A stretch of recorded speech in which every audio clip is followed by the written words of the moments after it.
Olá, eu sou Isabela do Natureza de Criança e hoje eu tô aqui para contar mais uma história de natureza para vocês. E a história de hoje é O Sabiá e a Girafa, escrito por Léo Cunha, com as ilustrações de Graça Lima e a editora FTD. E atrás do livro, na contracapa, tem um pequeno resumo do que será essa história, e eu vou ler agora para vocês. Sabia que o sabiá sabia assobiar? Assim começa a história de um sabiá e de uma girafa. O sabiá não sabia voar. A girafa, muda, queria desemudecer, soltar palavras ao vento, cantar, encantar. Um dia essas duas histórias se encontraram. E antes de abrir o livro, eu vou descrever a capa para vocês, como eu sempre faço. Esse livro tem uma capa cor de laranja e no canto do livro a gente tem uma girafa lá no canto superior do livro, uma girafa, só o pescoço da girafa e a cabeça da girafa, e ela tá com a cabeça apontada para baixo, como se fosse cheirar ou comer alguma coisa no chão. Ela, a girafa, que é um dos personagens principais desse livro, ela tem a pele marrom, bege claro, com as manchas marrom alaranjado bem marcado no seu pescoço e no seu rosto. Ela está de olhos fechados, com a cabeça para baixo, e tem as suas orelhas bem marcadas, tem no seu olho cílios pretos bem fortes, 2 chifres, no topo do seu chifre pelinhos espetados para cima e no dorso do seu pescoço, em cima da parte do seu pescoço, também pelinhos espetados para cima, pelinhos marrom escuro. Ela, com o rosto para baixo, no topo do seu nariz, em cima do seu focinho, está um pequeno sabiá pousado. Bem pequeno, perto da cabeça enorme da girafa. Esse sabiá tem as penas marrom e o seu peito alaranjado. E ele está com o biquinho aberto, olhando para a girafa. O nome do Léo Cunha e das ilustrações de Graça Lima também estão em cima, aqui do livro, e embaixo, escrito em branco, bem grande, o sabiá e a girafa. E no cantinho, lá embaixo, a editora FTD. Então, a gente vai começar essa história. Essa história, desenhada por Graça Lima, tem uma ilustração incrível e ela é toda desenhada em uma cor só. Os traços da Graça, eles são feitos em marrom, como se fosse um lápis grafite, mas com um tom amarronzado. Então, as ilustrações de dentro do livro, elas não têm cor. Elas estão sempre nessa cor marrom desenhado com lápis grafite. Os desenhos bem marcados, bem reais, ilustrando os animais. E tem páginas do livro que intercalam a cor laranja. Então, toda a composição do livro é laranja, marrom e branco. E preto às vezes. E para começar, eu vou colocar para vocês, para a gente começar a falar do sabiá, porque é a história dele que começa o livro, eu vou colocar para vocês a música de fundo, o som do sabiá cantando. E essa história começa assim. O sabiá, e nessa página ela é toda laranja, tá só escrito em cima o sabiá, não tem mais nada escrito, e lá embaixo no cantinho do livro uma pena solta do sabiá, como se ele tivesse perdido essa pena, se soltado do seu corpo. E a história começa assim. Sabia que o sabiá sabia assobiar? Diria o meu avô. Sabia que o sabiá sabia avoar? Avoa, voa, voa. E de ave ele entendia. Mas o sabiá da minha história não sabia avoar. Assobiar ele sabia. Mas por mais que batesse as asas, o sabiá não subia. Avoa, soa, voa. O pobre não decolava. Pulava lá do galho e aterrissava na bacia. Ele pegava, subia no galho, ficava bem na pontinha de seus pezinhos, se esticava inteiro, abria suas asas, olhava para cima, criava coragem, saltava do galho, batia as asas, batia, mas logo começava a cair. Com seu bico aberto, com suas asas abertas, com seu rabo, com os penachos todos para cima, o sabiá tentava, mas ele caía mesmo, era numa bacia, e caía de costas, com o bico e o olhar olhando para cima. Suas asas ficavam para fora da bacia. E era assim que ele caía. Não desistia o sabiá. Saltava, caía, pulava, caía, tentava, caía. Sabiá na bacia. À toa, sou, à toa. Todo mundo até ria, mas no fundo já sabia. O sabiá não sabia a voar. Vivia a assobiar seu apetite, comer o ar, caber no ar, passar por cima das casas, das ruas, das gentes do medo, passar de passarinho, passear devagarinho, sem pra onde nem caminho. À toa, a esmo, só queria mesmo a voar. Ficava em cima do galho, cantando, com seu bico bem aberto, assobiando.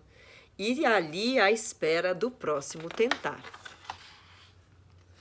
Sonhos também havia. Asas arranhando a barriga das nuvens, voos atravessando a manhã vazia. Mas entre as trapaças da brisa, o sabiá não saía. Assobiava que nem te conto. Antes o canto de tenor, a cor na noite escura. Depois o canto de temor, a dor da falta de altura. Cantava que eu nem te canto, o sabiá desencantado. E ele sempre ali no galho, com suas garras bem presinhas no galho, olhava para cima, todos os outros pássaros voando. Olhava os pássaros voando alto como nas nuvens. E ele a avistar a cidade lá embaixo, avistar todas as casinhas, a igreja, as ruas, as montanhas. Ficava de lá olhando, as pipas pelo ar e os pássaros a voar. Dias de sonhos rasantes, noites de sono arrasado, mas ele, ressabiado, teimava em assobiar. Dorremifava macio no galho ou na bacia o desejo de avoar. Continuava em seu galho, tentando e pensando em como conseguiria voar. Um dia o sabiá dizia, um dia eu consigo a voar. E se imaginava com suas penas todas abertas, batendo e flutuando pelo ar. E então começou a parte da história da girafa. A girafa. Vamos falar dela agora. Girafa, o meu avô não conheceu. Nunca teve o prazer, não foi apresentado, mas o velho deitado dizia, filho de peixe, peixinho é. E a girafa, enorme, de tão grande, quase não cabia na página desse livro. O peito dela e as pernas ocupavam aqui na nossa ilustração um grande pedaço desse desenho. Isso vale para outros bichos. Girafa também é sempre igual. Nada fala, tudo espia, sem um pio, sem um fio de voz, só em riso e pensamento, ironiza o mundo no andar de baixo. Mas a girafa da minha história era muito diferente. A muda que queria mudar, não o mundo, mas a vida. Queria enganar o silêncio que lhe esganava a garganta, queria encolher a dor de não escolher as palavras, queria desemudecer.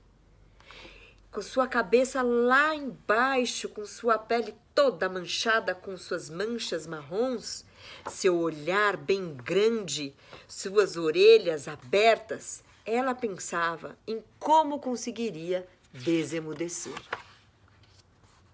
E não bastava soltar umas palavras no vento, também sonhava em cantar. Sonhava em cantar o dia, molhar as tardes de poesia. Melar o canto da noite com doces melodias. Prestava atenção no trovão, no temporal, na ventania. Tentava imitar o azulão, o rouxinol, a cotovia. Mas a voz não derramava. Então reclamava baixinho, para que tanta altitude para cantar só um passarinho? E ela ficava triste, olhando para o lado, pensativa, com seu corpo longo e enorme, com seu rabo fino caído, com seu corpo todo manchado de marrom. A girafa pensava, suas orelhas abertinhas, seus chifres para cima, sua boca que abria e ela que pensava. A girafa andava injuriada, andava toda a cidade, do alto dos seus andares, adorando a paisagem, mas ficava na saudade o canto de homenagem. Um dia, jurava a girafa, um dia eu consigo cantar. E ela que passeava pela cidade com as casas lá embaixo. Enquanto o sabiá precisava ficar do alto de um galho para ver a cidade de cima, a girafa conseguia ver tudo de cima, de onde quer que ela estivesse. E ela, com seu olhar lá de cima, curvava seu pescoço para baixo e via tudo lá embaixo. As casas, as árvores, até os pássaros pareciam estar mais baixos que a girafa, de tão alta que ela era. E quando chega a parte do sabiá e da girafa, o encontro se deu por acaso o Deus dos encontros. O sabiá resolveu chorar no alto de um pé de caju. A girafa se lamentava no baixo daquele pé, uma árvore muito esquisita, mas desgosto não se discute. No pé de caju, o sabiá estava lá, bem em cima de um galho, com sua cabeça baixa, derramando lágrimas. O pé de caju tinha as folhas repletas por todos os cantos dos galhos e um caju pendurado nele. A girafa também estava por ali, embaixo daquele pé de caju, também olhando para baixo e derramando lágrimas.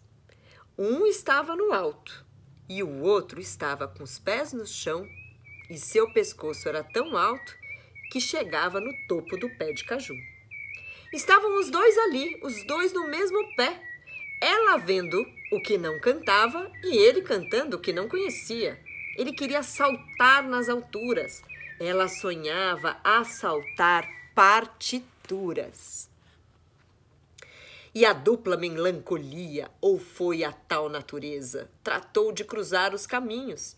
A sabedoria do vento mandou o sabiá para o espaço, para ver se ele avoava, para ver se acertava o compasso, o sabiá voado.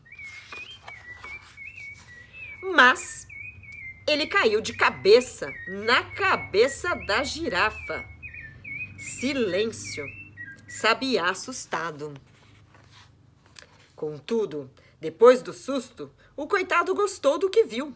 Cada passo da girafa passeava ele no céu. Cada girada do pescoço, um horizonte descoberto. E ele recomeçou a cantar.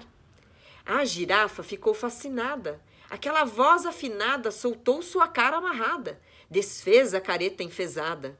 Ofereceu então moradia ao dono de tal melodia, de canto tão doce e terno, e o canto do sabiá virou o seu canto eterno. E o sabiá, que tinha caído na cabeça da girafa, a girafa olhou para ele deitado em seu focinho. Eles se olharam um para o outro, e ali a alegria despertou. O sabiá, agora pousado no chifre da girafa, abria o bico e piava fortemente. A girafa, encantada com tal som, sorria com sua boca aberta, seus olhos também, e olhava para o sabiá, cantando. O sabiá ficou morando na cabeça da girafa, a girafa namorando o canto do companheiro. Minha história acaba aqui, mas a dos dois continua sem plateia nem juiz, depois do final feliz. E os dois ficaram sobre a luz da lua. A girafa alta, enorme, de tão alta parecia que atingia até a lua. Era noite e o sabiá, com suas asas abertas, com a lua ao fundo, só aparecia a sombra de seu corpo e seu canto iluminando aquela noite estrelada, com árvores para todo lado, no meio daquela floresta encantada. E assim termina a nossa história do sabiá e da girafa, de Léo Cunha e Graça Lima. Espero que vocês tenham gostado, porque eu adorei. Até mais!